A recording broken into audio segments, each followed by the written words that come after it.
5:30 today, the Florida Senate Education Committee approved a bill that would ban so-called critical race theory from being discussed in schools or in private businesses. This past Sunday on Facing South Florida, CBS 4's Jim DeFede asked Republican State Senator Ileana Garcia about why she's supporting the bill.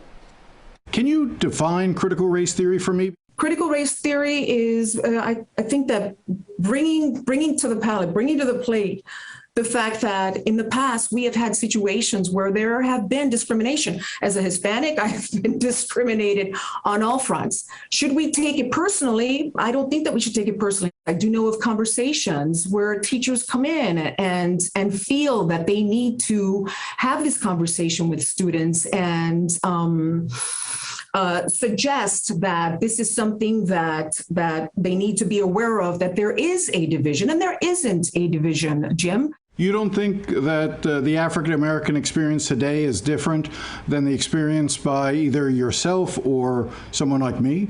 No, not at all. As a matter of fact. You think it's the same? Yes, we do. That's why we had Obama as a president. That's the best example in the world. Obama was president, not for 4 years, for 8.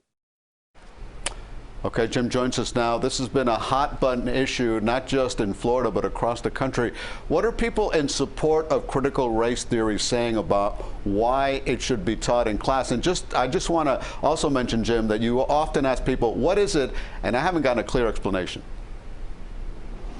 And that's absolutely right. And it's not even so much that the opponents of this bill don't or want to have critical race theory taught. Critical race theory is a concept that came out of a long process from the 1619 project that the New York Times did, from other. It's a graduate level college type of discussion. This is not something that was ever taking place. Here's the problem. One, it's become an overly broad definition by members of the right to sort of whip up the Republican base to sort of argue that students, white students in particular, are being taught in schools that they are somehow not as good as others, or that they should feel guilty for the sins of the past. That's not what critical race theory was ever intended to try to do. It's simply a discussion. The fear that critics of this bill have is that this bill will give power to parents and others to be able to come forward and have a chilling effect on teachers. Teachers will have to worry about what they're saying. Are they making students feel bad about themselves? Literally, are they making students feel bad? And if a parent believes that their child feels bad as a result of something that they learned in a classroom dealing with race and American history in the past, they can come forward. And this bill goes beyond just in the education.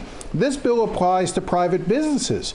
So businesses that use diversity training, we here at CBS every year go through diversity and inclusion training. That type of training could suddenly no longer be eligible for or be outlawed in the state of Florida if it's viewed that some people within our company or any company believes that it makes them feel bad about themselves. That's how ludicrous this has gotten in Tallahassee. Now, so it's an argument over something that isn't being taught right now in schools, isn't being taught in, or isn't being brought about in businesses, but yet Governor Ron DeSantis has identified this as a major issue for him in the culture wars that he's fighting in Tallahassee. And of course, getting a lot of attention in the current session, despite what you just said, that it's not actually being taught in schools right now. Jim DeFede, thank you so much, and for that interview with the state senator. You can watch Facing South Florida on Sundays at 8:30 on CBS 4.